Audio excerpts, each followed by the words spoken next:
Hello students, গত ভিডিওতে তোমরা জেনেছো যে থার্ড সেমিস্টারের সিলেবাসটা কি। পুঙ্খানুপুঙ্খভাবে মোটামুটি বলার চেষ্টা করেছি যে সিলেবাসটা থার্ড সেমিস্টারে কি এবং এখান থেকে কত নম্বরের প্রশ্ন আসবে এবং কিভাবে আমাদের এগোতে হবে। আজকে ইউনিট 1-এর যে অংশটা অর্থাৎ পাশ্চাত্য ও ভারতীয় অধিবিদ্যা, সেখান থেকে আমরা আজকে শুরু করব।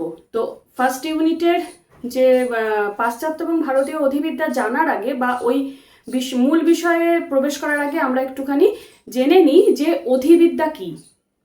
যাকে আমরা বাংলায় বলি অধিবিদ্যা, তার ইংরেজি প্রতিশব্দ হলো মেটাফিজিক্স।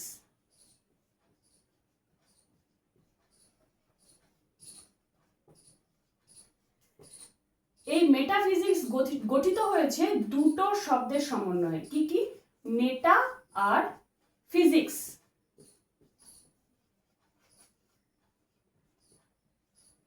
মেটা শব্দের অর্থ হচ্ছে পরে বা পশ্চাতে, এবং ফিজিক্স শব্দের অর্থ হলো পদার্থবিজ্ঞান বা পদার্থবিদ্যা।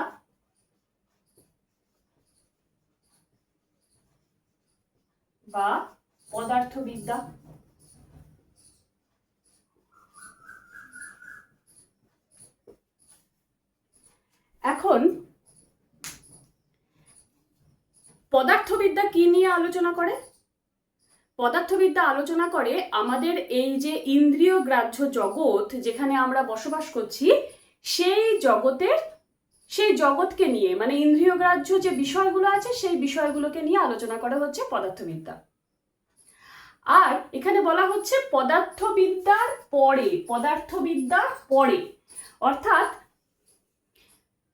পদার্থবিদ্যা যে বিষয়গুলোকে নিয়ে আলোচনা করতে সক্ষম নয় বা পদার্থবিদ্যা যে বিষয়গুলোকে নিয়ে আলোচনা করতে পারে না, অর্থাৎ যে বিষয়গুলো ইন্দ্রিয় গ্রাহ্য নয়, অর্থাৎ যে বিষয়গুলো অতীন্দ্রিয়, সেই বিষয়গুলোকে নিয়ে আলোচনা করে হচ্ছে মেটাফিজিক্স বা অধিবিদ্যা। বোঝা গেল কি বললাম? তাহলে মেটাফিজিক্স শব্দের অর্থ হচ্ছে পদার্থবিদ্যার পরে, অর্থাৎ পদার্থবিদ্যা কি নিয়ে আলোচনা করে? এই ইন্দ্রিয় গ্রাহ্য জগৎকে নিয়ে আলোচনা করে। ইন্দ্রিয় গ্রাহ্য জগতে, অর্থাৎ ইন্দ্রিয় দিয়ে যেগুলো আমরা ছুঁয়ে দেখতে পারি, ইন্দ্রিয় দিয়ে যেগুলোকে আমরা অনুভব করতে পারি, ইন্দ্রিয় দ্বারা যেগুলোর আমরা ঘ্রাণ নিতে পারি, যেগুলোকে আমরা শুনতে পারি, যেগুলোর আমরা স্বাদ গ্রহণ করতে পারি, আমাদের যে পঞ্চ ইন্দ্রিয় চক্ষু, কর্ণ, নাসিকা, জিহ্বা, ত্বক, এগুলো দ্বারা যে বিষয়গুলোর অনুভূতি আমরা পাই, সেই বিষয়গুলো হচ্ছে ইন্দ্রিয় গ্রাহ্য বিষয়। এই ইন্দ্রিয় গ্রাহ্য বিষয়কে নিয়ে আলোচনা করে পদার্থবিদ্যা বা পদার্থবিজ্ঞান বা ফিজিক্স। আর মেটাফিজিক্স হলো পদার্থবিজ্ঞানের পরে। মেটা মানে হচ্ছে পরে, পদার্থবিজ্ঞানের পরে যা কিছু আসে সেইগুলোকে নিয়ে আলোচনা করে যা, তাই হচ্ছে অধিবিদ্যা বা মেটাফিজিক্স। বোঝাতে পারলাম? যে বাহ্য বস্তুগুলোকে নিয়ে পদার্থবিদ্যা আলোচনা করে সেই বাহ্য বস্তুর হচ্ছে দুটো রূপ। কি কি? এক হলো অবভাস, যাকে ইংরেজিতে বলা হয় অ্যাপিয়ারেন্স, এবং অন্যটি হলো সত্তা, যাকে ইংরেজিতে বলা হয় এসেন্স। তাহলে বস্তুর কটা রূপ পেলাম? বাহ্য বস্তুর হচ্ছে দুটো রূপ। বাহ্য বস্তুর দুটি রূপ। কি কি পেলাম? এক, বলো তোমরা সবাই আমার সাথেই বলতে থাকো। এক হলো অবভাস এবং দুই হচ্ছে সত্তা।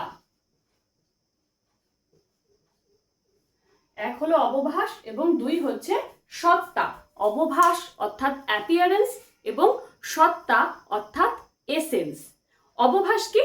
অবভাস হচ্ছে বস্তুর যে বাহ্যিক রূপটা আমরা দেখতে পাচ্ছি, বস্তুটা যেভাবে আমরা বস্তুটাকে আমাদের সামনে পাচ্ছি, সেটা বস্তুর কিন্তু আসল রূপ নয়, সেটা হলো আসল রূপের ছায়া। অধিবিদ্যা অনুযায়ী বস্তুর যে রূপটাকে আমরা বাহ্য জগতে দেখতে পাই, যে বস্তুর যে রূপটার সাথে আমরা পরিচিত হই, সেই রূপটা বস্তুর আসল রূপ নয়। এটা হলো বস্তুর আসল রূপের একটি ছায়া মাত্র। তাহলে আসল রূপ কি? আসল রূপ হচ্ছে বস্তুর সত্তা বা স্বরূপ, অর্থাৎ যে রূপের নকল করছে অবভাস, সেই রূপ, সেই যে রূপের নকল করছে অবভাস, সেই রূপ হচ্ছে বস্তুর আসল রূপ, সত্তা বা স্বরূপ। এই বস্তুর অবভাসকে নিয়ে আলোচনা করছে পদার্থবিজ্ঞান, এবং বস্তুর সত্তা বা এসেন্সকে নিয়ে আলোচনা করছে হচ্ছে অধিবিদ্যা। বোঝাতে পারলাম? অধিবিদ্যা হচ্ছে বস্তুর এসেন্স বা সত্তা বা বস্তুর স্বরূপকে নিয়ে আলোচনা করে। এই যে বস্তুর অবভাস, এটা হচ্ছে সর্বদা পরিবর্তনশীল। অনেক সময় কি হয়, ব্যক্তি মনোসাপেক্ষ হয়ে পড়ে এই অবভাসের পরিবর্তনটা। হয়তো ধরো একটা আম, কাঁচা আম আমার ক্ষেত্রে, আমি কাঁচা আম খেতে খুব একটা পছন্দ করি না, তাহলে আমার ক্ষেত্রে ওটা ভীষণ টক এবং খুব বেশ স্বাদ একটা জিনিস। কিন্তু অন্য আরেকজন যে কাঁচা আম খেতে পছন্দ করে, তার ক্ষেত্রে কিন্তু কাঁচা আম ভীষণ সুস্বাদু। তাহলে এই যে ব্যক্তি বিশেষে আমের যে স্বাদ, যেটা আমরা রাসন যন্ত্র অর্থাৎ আমাদের জীবের মাধ্যমে আমরা স্বাদ গ্রহণ করি, সেই রাসন যন্ত্রের মাধ্যমে আমরা, রাসন ইন্দ্রিয়ের মাধ্যমে আমরা আমের যে স্বাদটা গ্রহণ করছি, সেটা কিন্তু বস্তুর বাহ্যিক রূপ। সেটা আমরা আমাদের ব্যক্তি বিশেষে তা ভিন্ন ভিন্ন হতে পারে। অর্থাৎ বস্তুর যে অবভাস, সেটা সর্বদা পরিবর্তনশীল। সে বস্তুর যে সত্তা, তার জ্ঞান সর্বদাই স্থায়ী, সেটা সবসময় অপরিবর্তনশীল, এবং সেটা সবসময় একটা চরম অবস্থানে অবস্থান করে। এই অধিবিদ্যার ইউনিট 1-এর যে প্রথম চ্যাপ্টার দ্রব্য, যেটাকে ইংরেজিতে বলা হয় সাবস্ট্যান্স, সেটা কিন্তু অধিবিদ্যারই, তার স্বরূপ জানা কিন্তু অধিবিদ্যারই আলোচ্য বিষয়। মানে দ্রব্যের স্বরূপ, দ্রব্যের বৈশিষ্ট্য, দ্রব্যের গঠন, দ্রব্যের উপাদান, যা কিছুই আমরা জানবো, সেগুলো সবই অধিবিদ্যার আলোচনা বিষয়। তাহলে অধিবিদ্যাটা আমাদের এই চ্যাপ্টারটাতে এগোনোর জন্য, অধিবিদ্যা কি, অধিবিদ্যার আলোচ্য বিষয় কি, এটা খুব সংক্ষেপেই বলতে গেলে, ভীষণ সংক্ষেপে, কারণ এর আলোচনা এতটাই বিরাট যে আমরা এই সীমিত সময়ের মধ্যে তা বলে শেষ করতে পারবো না। তাই জন্য খুব সংক্ষেপে যেটুকু তোমাদের বোঝানো আমার পক্ষে সম্ভব হলো, সেইটুকু আমি বোঝানোর চেষ্টা করলাম। এরপরে আমরা পরের ভিডিওতে যাব দ্রব্য সম্পর্কে আলোচনায়। তাহলে তোমরা একটুখানি ভালো করে, ওই যার কাছে যে বই আছে সেই বইয়ে একটুখানি চ্যাপ্টারটা ভালো করে পড়ো, ভিডিওটা একটুখানি ভালো করে শুনো। শোনার পর যদি কোনো অসুবিধে থাকে, তাহলে পরে অবশ্যই আমাকে জানিও যে কোন জায়গাটা বুঝতে পারছো না। পরবর্তী ভিডিওতে আমরা দ্রব্য সম্পর্কে আলোচনা করব, এবং এই চ্যাপ্টারগুলো যখন শেষ হবে, তখন এখান থেকে কীরকম কি এমসিকিউ প্রশ্ন আসতে পারে, সেগুলো আমি ছবি বা ভিডিওর মাধ্যমে আপলোড করে দেবো, তোমরা দেখে নিও। তাহলে আজকে এই পর্যন্তই রইল।